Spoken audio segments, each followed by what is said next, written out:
Assalamu alaikum, my dear students. My name is Muhammad Raheel Sabar, your biology instructor for grade 12.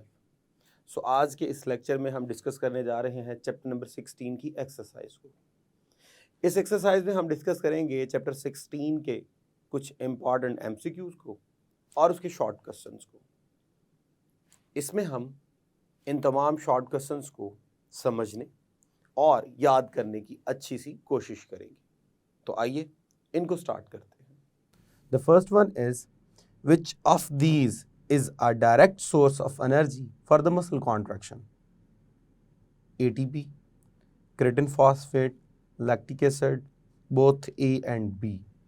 तो याद रखिएगा ATP हमेशा बनते हैं ग्लाइकोजन के ब्रेक होने से ग्लूकोज बनेगा, ग्लूकोज के ब्रेक होने से ATP बनेगा, और साथ हमारे पास क्रिएटिन फॉस्फेट भी सोर्स होता है एनर्जी का इन मसल, जबकि लैक्टिक एसिड बेसिकली ये एनाएरोबिक रेस्पिरेशन के दौरान बनते हैं जो कि वेस्ट के तौर पे ट्रीट होता है। इसको बाद में कन्वर्ट किया जाता है into glycogen. So main source हमारे पास जो डायरेक्ट बनेगा वो एटीपी भी बनेगा और क्रिएटिन फॉस्फेट भी बनेगा। So the answer should be A and B. Next, when muscle contracts, तो आप चेंजेस देखिए क्या क्या होती हैं। सार्कोमियर इंक्रीज इन साइज, कभी भी ऐसा नहीं होता। Sarcomere decrease in size.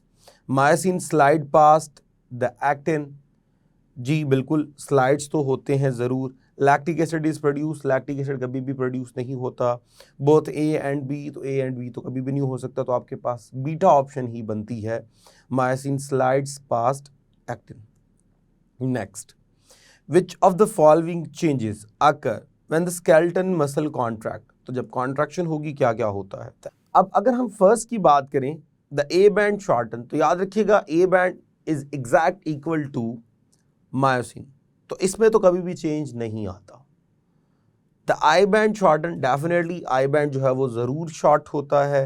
The G lines slide further apart, नहीं जी लाइन्स कभी भी दूर नहीं जाती बल्कि ये पास आ जाती हैं। द एक्टिन फिलामेंट कॉन्ट्रैक्ट, तो एक्टिन फिलामेंट कॉन्ट्रैक्ट नहीं होते, तो हमारे पास एक ही ऑप्शन बनती है, that is the I band shorten, तो बीटा ऑप्शन बनती है। Next, the thin filament in myofibrils consist of actin, tropomyosin, troponin, Z-lines, myosin and sarcomere। तो हमारे पास दो ही मेन हमारे पास होती हैं मायोफिब्रिल, एक हमारे पास है जिसे हम बोलते हैं थिन और एक जिसे बोलते हैं थिक। जो थिन है अगर हम उसकी बात करें तो उसके अंदर एक्टिन होगा, उसके बाद ट्रोपोमायोसिन होगा और उसके अंदर ट्रोपोनिन होगा, जबकि जो थिन होता है उसके अंदर मायोसिन होता है। तो हमारे पास थिन के अंदर शामिल होगा एक्टिन, ट्रोपोमायोसिन और troponin.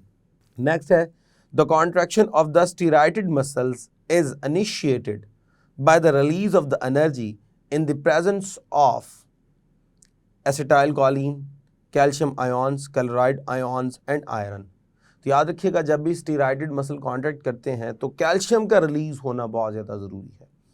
Calcium ions is equal to muscle contraction and absence of calcium ions is equal to muscle relaxation. So the answer is calcium ions. Next, in the mammalian skeleton, there is a distinct synovial joint between bones to cranium, humerus to ulna, sacrum of ilium, sternum and floating ribs। तो याद रखिएगा humerus to ulna जो हमारे पास है, यहाँ पे synovial joint जो है वो हमारे पास मौजूद होता है, which is freely movable joint. जबकि बाकी अगर आप एग्जांपल्स देखें तो उनमें हमारे पास जो है वो स्लाइटली मूवेबल या बिल्कुल जो है वो इमूवेबल जॉइंट की एग्जांपल्स है। तो ह्यूमरस और अल्ना जो है वो हमारे पास साइनोवियल जॉइंट में आएगा, जिसमें ये हमारे पास ह्यूमरस है और अल्ना हमारे पास यहाँ होती है, अल्ना और रेडियस नीचे होती हैं। नेक्स्ट हमारे पास, which of the following is a bone of axial skeleton, ribs, shoulder girdle, pelvis, femur, all of above. तो याद रखिएगा रिब्स हमारे पास जो है ये एक्सियल का पोर्शन है, बाकी सारे हमारे पास जो है वो अपेंडिकुलर का पोर्शन है। Next, vertebral column include sacrum, coccyx, तो सैक्रम कॉक्सिक जो है, उसके बाद सर्वाइकल, थोरैसिक, लंबर, वर्टिब्रीज, तो ये सारे हमारे पास जो हैं वो शामिल हैं वर्टिब्रल कॉलम के अंदर। उसमें सर्वाइकल रीजन होता है, उसके बाद उसके अंदर थोरैसिक रीजन होता है, लंबर रीजन होता है और पैल्विक रीजन होता है, जिसको दो हिस्सों में लेके जाते हो, सैक्रम और कॉक्सिक। तो हमारे पास ऑल ऑफ दीज आंसर बनेगा। The next one, in mammalian the number of the cervical vertebrae are no definite, 7, 11, varies with the size of the neck. तो याद रखिएगा इनकी जो नंबर है वो कांस्टेंट होती है और वो 7 होती है जी। तो हमारे पास आंसर होगा 7। Brain is protected by cranium, skull, orbit, all of these. Basically skull जो है वो ब्रेन को प्रोटेक्ट करता है, लेकिन स्कल के दो पार्ट होते हैं, एक फेशियल पोर्शन और एक हमारे पास होता है अपेंडिकुलर पोर्शन। जो क्रेनियम होता है ये बेसिकली ब्रेन को क्या कर रहा होता है, प्रोटेक्ट कर रहा होता है। क्रेनियम के बाद जो है वो निन्स आ जाती हैं। तो यहाँ पे जो आंसर बनेगा हमारे पास वो स्कल का पोर्शन क्रेनियम बनेगा। Next, which one of the following is the plantigrade? Rabbits, monkey, horse and carnivores. अगर हम प्लांटीग्रेट्स की बात करें तो प्लांटीग्रेट्स में हमारे पास यहाँ जो ऑप्शन बनती है वो मंकीज बनती है। तो मंकी हमारे पास जो होते हैं वो प्लांटीग्रेट्स होते हैं। नेक्स्ट है हमारे पास ब्रैकियोरेडियलिस काज द अपलिफ्ट ऑफ। तो हमेशा ये जो ब्रैकियोरेडियलिस है इसके जो वर्ड की लास्ट जो हमारे पास अगर आप देखें तो रेडियलिस से रेडियस का वर्ड निकलता है, तो हमेशा ये रेडियस को क्या करता है, अपलिफ्ट करता है। तो हमारे पास आंसर होगा alpha which is radius. Next, moulting. Moulting mean जिसे आप एक्डाइसिस भी कहते हैं कि वो इमेच्योर से जैसे ही मैच्योर होता है तो लगातार with the passage of time अपने एक्सोस्केलेटन को ओल्ड को उतारता है और रीन्यू करता रहता है। तो moulding occurs in the arthropods at, तो डेफिनेटली जब तक वो इमेच्योर है तब तक उसमें ज़्यादा से ज़्यादा जो है वो होगी, और जैसे ही मैच्योर हो जाएगा तो मोल्डिंग रुक जाएगी। सो ऑप्शंस थी immature, mature, both, do not undergo moulting. तो डेफिनेटली इमेच्योर स्टेज में ज़्यादा होती है। नेक्स्ट है हमारे पास जी cardiac muscles are voluntary, involuntary. तो definitely they are involuntary in nature. तो आंसर हमारे पास बनेगा beta option which is involuntary. Next है जी हमारे पास short questions. What is the cause of the cramps? तो क्रैम्प्स के काज बताने हमने। बेसिकली ये जो है वो एक मसल का एक पुलिंग स्टेट होता है जिसमें पूरा मसल पुल हो जाता है from few minutes to for a long period of time. अब यहाँ पे जो मेन काजेज हैं हमारे पास वो है जी लो ब्लड शुगर लेवल होगा, इलेक्ट्रोलाइट की जो है वो डेफिशिएंसी हो जाती है, डिहाइड्रेशन, वाटर लेवल बहुत कम हो गया जिसकी वजह से आयॉन्स की जो है वो बहुत ज़्यादा डेफिशिएंसी हो गई, या irritability of the spinal cords and neuron, यानी जो हमारे पास स्पाइनल कॉर्ड है वो प्रॉपर तौर पे जो है वो कंट्रोल नहीं कर पा रहा मसल्स के ऊपर, जिसकी वजह से मसल्स जो हैं वो शॉर्ट टाइम पीरियड के लिए वो क्या हो गए, फ्री हो गए, और वो इनवॉलंटरी क्या कर रहे हैं, मूवमेंट शो कर रहे हैं। So these are the causes of the cramp. The next one is what is the difference between tetanus and tetany? अगर हम टेटनस की बात करें तो ये पैथोलॉजिकल होती है, यानी एक स्पेसिफिक पैथोजन इन्वॉल्व होता है, और वो पैथोजन हमारे पास क्लॉस्ट्रीडियम टेटनी होता है जो कि एक बैक्टीरिया है। सॉयल बॉर्न है बेसिकली, यानी सॉयल के अंदर ये बहुत ज़्यादा जो है वो शामिल है। जैसे ही आपकी बॉडी को कोई कट वगैरह लग जाए तो उस वूंड से, उस कट से ही आपकी बॉडी के अंदर चला जाएगा और स्केलेटल मसल्स के अंदर अपना टॉक्सिक जो है वो कंपाउंड रिलीज़ करके होल्ड कर लेता है, उनको ब्लॉक कर लेता है, जिसकी वजह से वो स्टिफ होना शुरू हो जाते हैं। और स्टिफनेस में ये स्टार्ट करता है फ्रॉम योर जाज, उसके बाद आहिस्ता आहिस्ता नेक, जिससे रेस्पिरेटरी ट्रैक जो है वो पैरालाइज होगा, और आहिस्ता आहिस्ता पूरी बॉडी को ये पैरालाइज कर देता है। और अगर हम टेटनी की तरफ आएँ तो ये एक बायोकेमिकल जो है वो डिसऑर्डर है जिसमें हमारी बॉडी के अंदर कैल्शियम का लेवल बहुत ज़्यादा लो हो जाता है। जब कैल्शियम का लेवल बहुत ज़्यादा लो हो जाता है तो मसल प्रॉपर तरीके से जो है वो रिस्पॉन्स नहीं कर पाते, उनमें प्रॉपर कॉन्ट्रैक्शन नहीं हो पाती, और मसल जो है वो पुल होना शुरू हो जाते हैं।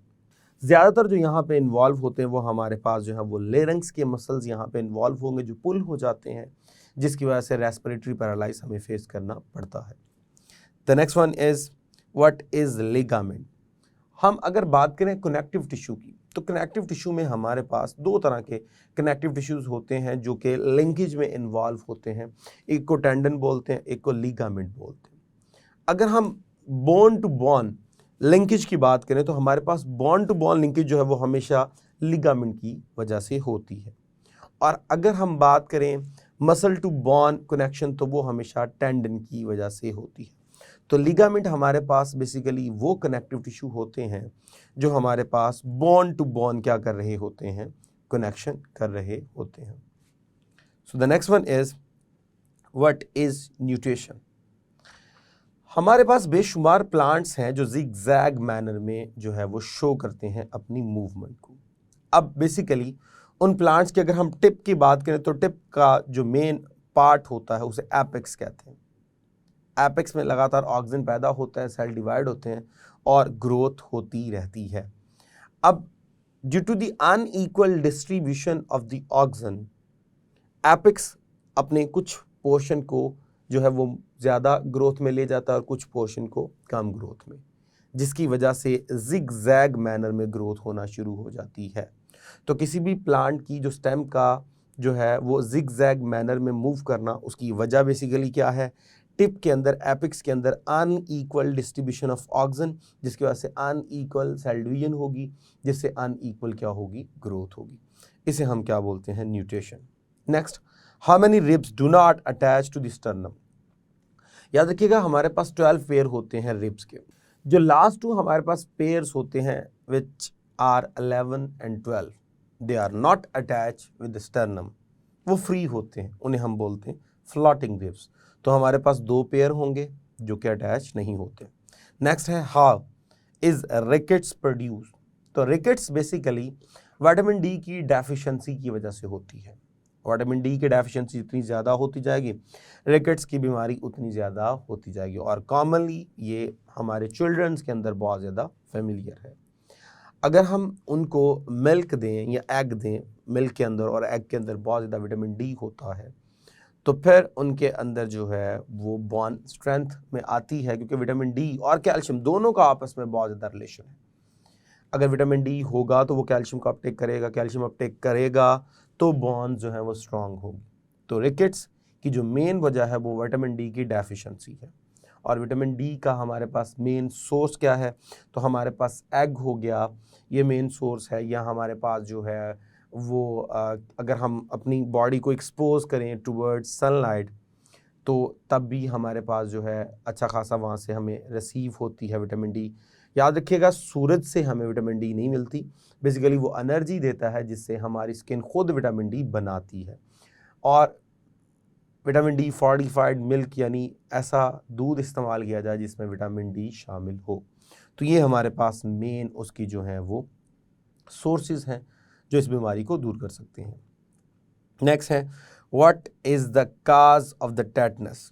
तो टेटनस का मेन काज अभी हमने डिस्कस किया था कि बेसिकली पैथोलॉजिकल है। क्लॉस्ट्रीडियम टेटनाई जो है वो इसका मेन जो है वो बैक्टीरिया है जो कि क्या करता है, आपकी बॉडी में आता है, और ये सॉइल बॉर्न बैक्टीरिया होता है।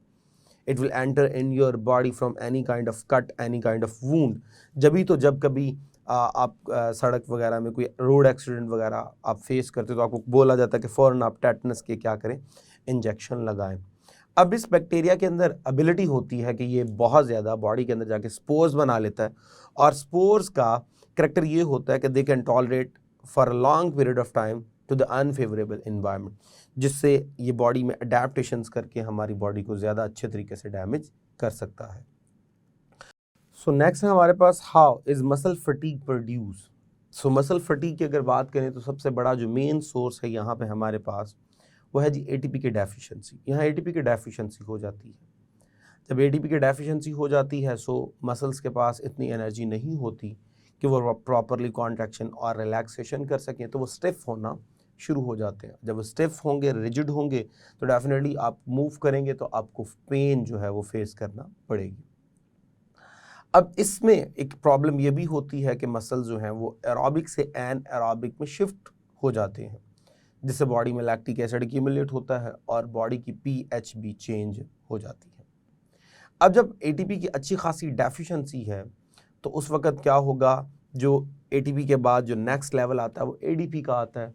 तो एडीपी जो है वो सपोज करें दो एडीपी एक दूसरे के सामने आते हैं, एक अपना फॉस्फेट देकर एडीपी को एटीपी बनाता है और ख़ुद वो एएमपी बन जाता है, और वो एएमपी फर्दर ब्रेक होकर वेस्ट प्रोडक्ट में चेंज हो जाता है और ये जो एडीपी था वो एटीपी में चेंज होकर बॉडी को एनर्जी देने चला जाता है। इस तरह लगातार जो है वो हमारे पास एटीपी कम होना शुरू हो जाते हैं और एडीपी से एएमपी बन के वो भी डिग्रेड होना शुरू हो जाते हैं, तो हमारे पास एनर्जी का सोर्स अवेलेबल नहीं होता। सो the next one, distinguish between the following, axial skeleton और अपेंडिकुलर स्केलेटन। अगर हम एक्सियल स्केलेटन की बात करें तो उसके अंदर हमारे पास जो है वो हेड पोर्शन आता है, उसमें हमारे पास जो है वो वर्टिब्रल कॉलम आता है, रिब्स वगैरह शामिल हैं जो यहाँ पे इन्वॉल्व हैं।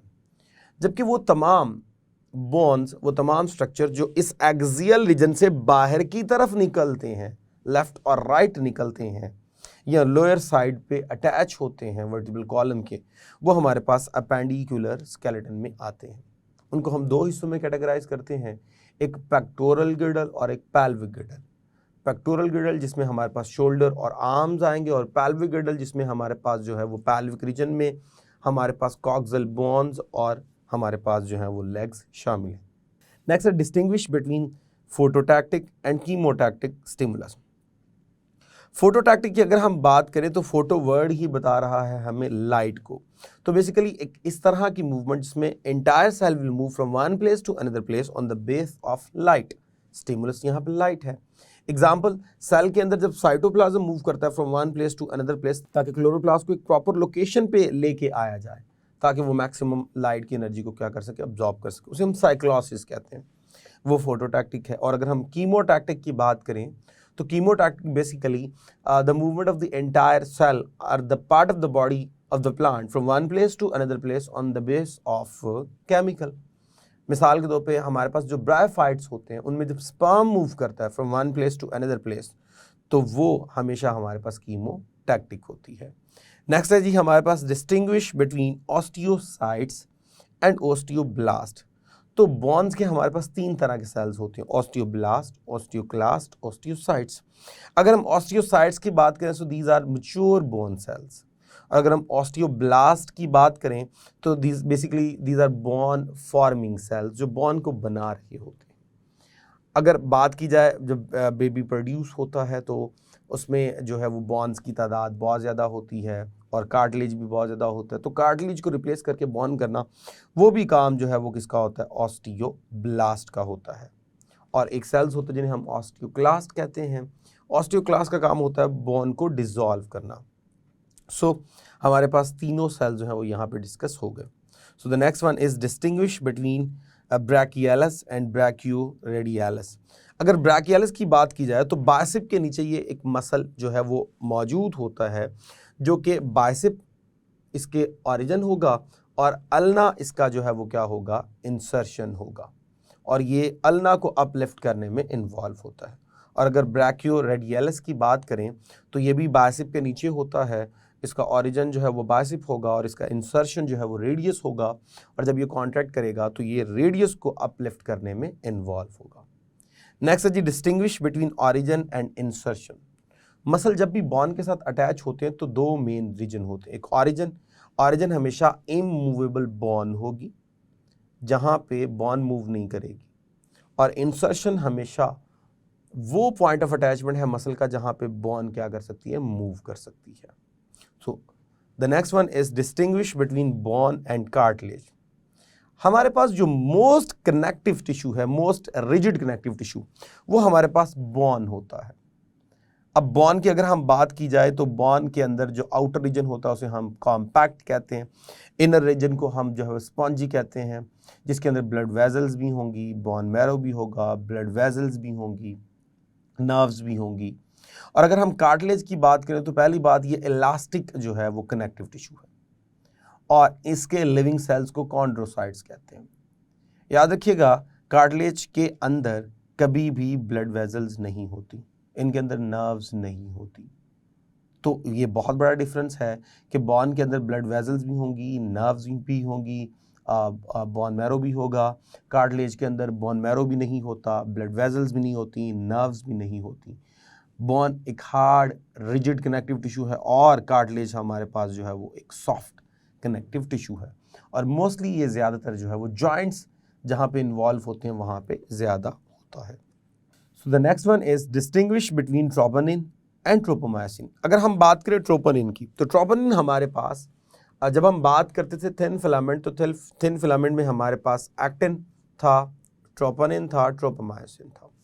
ट्रोपोनिन की जब हम बात करते हैं तो इसकी 3 हमारे पास टाइप थी, ट्रोपोनिन 1, ट्रोपोनिन 2, ट्रोपोनिन 3। ट्रोपोनिन 1 जो था वो डायरेक्टली अटैच था विद एक्टिन। ट्रोपोनिन 2 जो था वो ट्रोपोमायसिन से अटैच होता है, और ट्रोपोनिन 3 जो है ये भी सुपरफिशियल होता है ट्रोपोमायसिन के ऊपर for the attachment of calcium ions. और अगर हम ट्रोपोमायसिन की बात करें तो ये 2 हमारे पास फाइबर होंगे जो ट्विस्टेड मैनर में एक्टिन मॉलिक्यूल्स की 2 चेन्स को क्या करते हैं, ट्विस्ट करते हैं, अच्छी तरह जो है वो क्या करते हैं, ओवरलैप करते हैं, जिसमें एक्टिन के जो है वो सारे के सारे जो रिसेप्टर्स होते हैं वो कवर कर लिए जाते हैं। तो ट्रोपोनिन 3 टाइप के और ट्रोपोमायसिन 2 हमारे पास क्या होंगे जी, स्ट्रैंड होंगे, 2 जो है वो लेयर्स होंगी जो कि ट्विस्ट हो रही होंगी around the actin. So dear students, हमने डिस्कस किया चैप्टर 16 की एक्सरसाइज के एमसीक्यूज को और शॉर्ट क्वेश्चंस को, और आइडिया हो गया होगा आपको कि बहुत ही इंपॉर्टेंट शॉर्ट क्वेश्चंस हैं और बहुत ही इंपॉर्टेंट एमसीक्यूज हैं। आपने इनको अच्छे से लर्न करना है ताकि आप अपने फाइनल पेपर्स बहुत अच्छे तरीके से परफॉर्म कर सकें, क्योंकि इनमें से बेशुमार एमसीक्यूज को और शॉर्ट क्वेश्चंस को पास पेपर में पूछा जा चुका है। सो इजाज़त दीजिए, थैंक यू वेरी मच, अल्लाह हाफिज़।